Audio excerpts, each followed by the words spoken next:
بسم اللہ الرحمن الرحیم۔ صرف 5 منٹ کا مدرسہ قرآن حدیث کی روشنی میں 21 رمضان المبارک اسلامی تاریخ۔ مدینہ میں حضور صلی اللہ علیہ وسلم کا استقبال۔ قباء میں 14 دن قیام فرما کر رسول اللہ صلی اللہ علیہ وسلم مدینہ طیبہ کے لیے روانہ ہو گئے۔ جب لوگوں کو آپ صلی اللہ علیہ وسلم کے تشریف لانے کا علم ہوا تو خوشی میں سب کے سب باہر نکل آئے اور سڑک کے کنارے کھڑے ہو گئے۔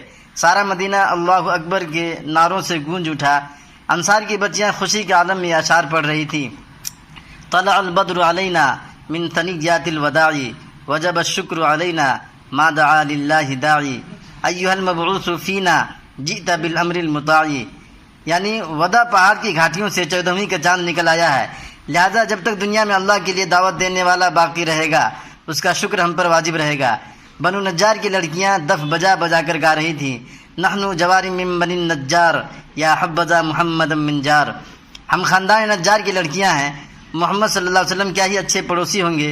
حضرت انس بن مالک رضی اللہ عنہ فرماتے ہیں کہ میں نے کوئی دن اس سے زیادہ حسین اور روشن نہیں دیکھا جس دن حضور صلی اللہ علیہ وسلم ہمارے یہاں مدینہ تشریف لائے۔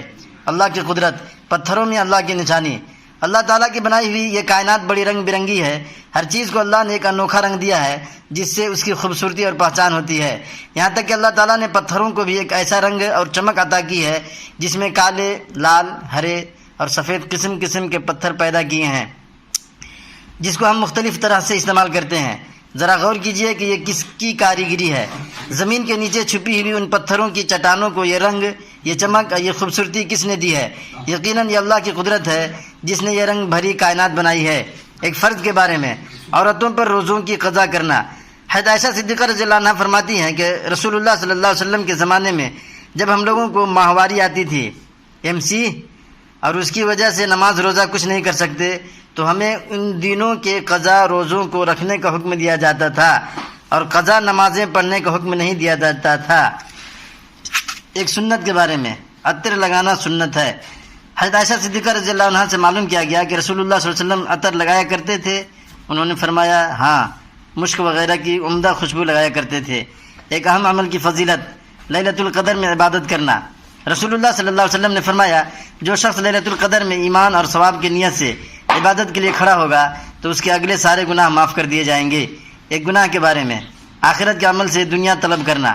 رسول اللہ صلی اللہ علیہ وسلم نے فرمایا جو شخص آخرت کے کسی عمل سے دنیا چاہتا ہے اس کے چہرے پر پھٹکار ہوتی ہے، اس کا ذکر مٹا دیا جاتا ہے اور اس کا نام دوزخ میں لکھ دیا جاتا ہے۔ دنیا کے بارے میں، استغنا انسان کو محبوب بنا دیتا ہے۔ ایک شخص نے رسول اللہ صلی اللہ علیہ وسلم سے عرض کیا، اے اللہ کے رسول صلی اللہ علیہ وسلم، مجھے کوئی ایسا عمل بتا دیجئے جس کو میں کروں تاکہ اللہ اور لوگ مجھ سے محبت کرنے لگیں۔ تو رسول اللہ صلی اللہ علیہ وسلم نے فرمایا دنیا سے منہ موڑ لو تو اللہ تم سے محبت کرنے لگے گا، اور جو لوگوں کے پاس ہے یعنی مال و دولت اس سے بے رخی اختیار کر لو تو لوگ تم سے محبت کرنے لگیں گے۔ آخرت کے بارے میں، اہل جہنم کی فریاد۔ قرآن میں اللہ تعالیٰ فرماتا ہے دوزخی فریاد کرتے ہوئے کہیں گے اے ہمارے پروردگار، ہمیں اس جہنم سے نکال کر دنیا میں بھیج دیجئے، پھر اگر دوبارہ ہم ایسے گناہ کریں تو ہم ہی قصوروار اور سزا کے مستحق ہوں گے۔ اللہ تعالیٰ فرمائے گا اخسؤوا فیہا ولا تکلمون، تم اسی جہنم میں پڑے رہو، مجھ سے بات مت کرو۔ طب نبوی سے علاج، سرکہ کے فوائد۔ رسول اللہ صلی اللہ علیہ وسلم نے فرمایا سرکہ کیا ہی بہترین سالن ہے۔